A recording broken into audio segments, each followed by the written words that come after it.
Assembly నడుస్తున్న రోజులు మాట్లాడడానికి ధైర్యం చాలని కేటీఆర్ గారు అసెంబ్లీకి వచ్చి ప్రజా సమస్యలపై చర్చించడానికి వెనుకాడినటువంటి కేటీఆర్ గారు అంటే అసెంబ్లీలో చర్చ వస్తే రేవంత్ రెడ్డి గారి ముందు ధైర్యంగా మాట్లాడలేమని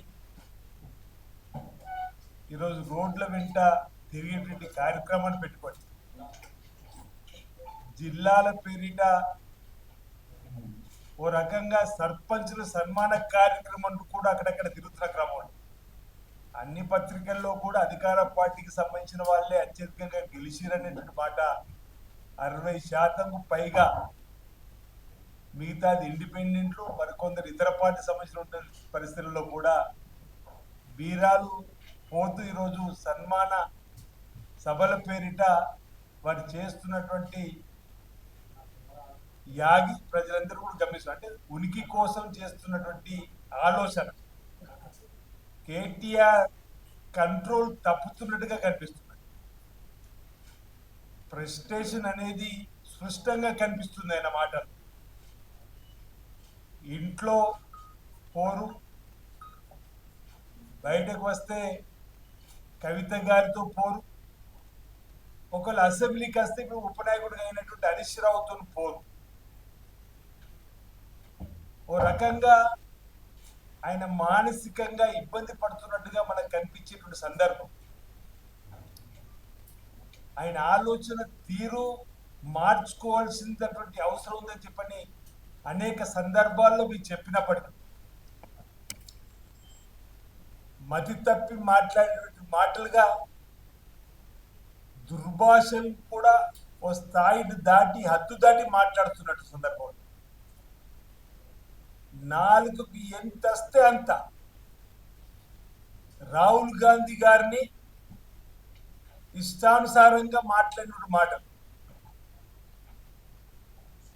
మా ముఖ్యమంత్రి రేవంత్ రెడ్డి గారు అంటే కూడా కళ్ళల్లో నిప్పులు పోసుకొని మాట్లాడిన మాటలు.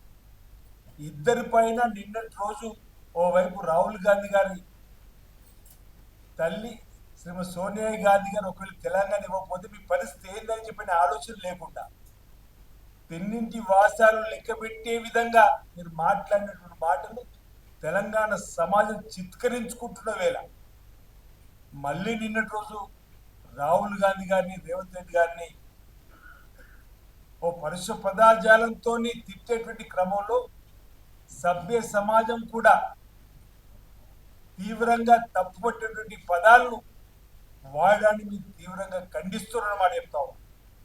కేటీఆర్ గారు వెంటనే రాహుల్ గాంధీ గారికి రేవంత్ రెడ్డి గారికి క్షమాపణ చెప్పాలని చెప్పి డిమాండ్ చేస్తాం.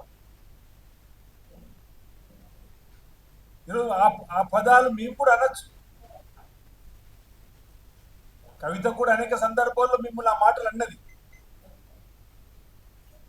మీ విజ్ఞతకు వదిలేసేటువంటి సందర్భం అనేక సందర్భాల్లో మీరు చెప్పినప్పటికీ స్థాయిని మించి మితిమీరి మాటలు మాట్లాడుతుంటే కాంగ్రెస్ పార్టీ కార్యకర్తలు, నాయకులు భవిష్యత్తులో చూస్తూ ఊరుకోరు, జాగ్రత్తలు చెప్పిన మాట సందర్భంగా చెప్తూ రాహుల్ గాంధీ గారి కుటుంబం త్యాగాల కుటుంబం నుంచి వచ్చినటువంటి జవహర్లాల్ నెహ్రూ గారు ఈ దేశానికి చేసే సేవలు, ఇందిరాగాంధీ గారు దేశం కోసం ప్రాణాలు త్యాగం చేసి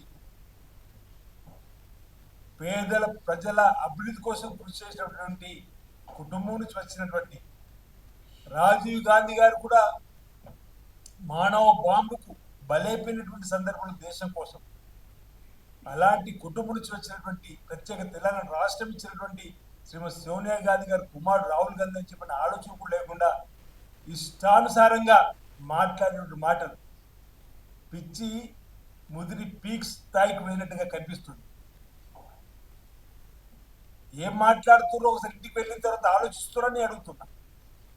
పతాక శీర్షికల్లో ఉండాలనే ఆలోచన, ఇంట్లో జరుగుతున్న గోడలకు ఫ్రస్ట్రేషన్తో మాట్లాడే మాటల ఈశ్వరు కేటీఆర్ గారు ఒకసారి గమనంలోకి తీసుకోవాలని చెప్పి సందర్భంగా నేను కోరుతూ ఈరోజు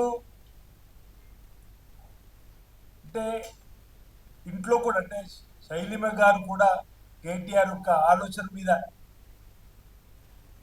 ఒకసారి జాగ్రత్తగా చూసుకోవాల్సిన అవసరం ఉందని చెప్పిన భావన ఈ సందర్భంగా చెప్పే ప్రయత్నం చేస్తూ, ఎందుకంటే ఈ మధ్యలో పెద్ద పెద్ద మాటలు మాట్లాడుతున్నాడు.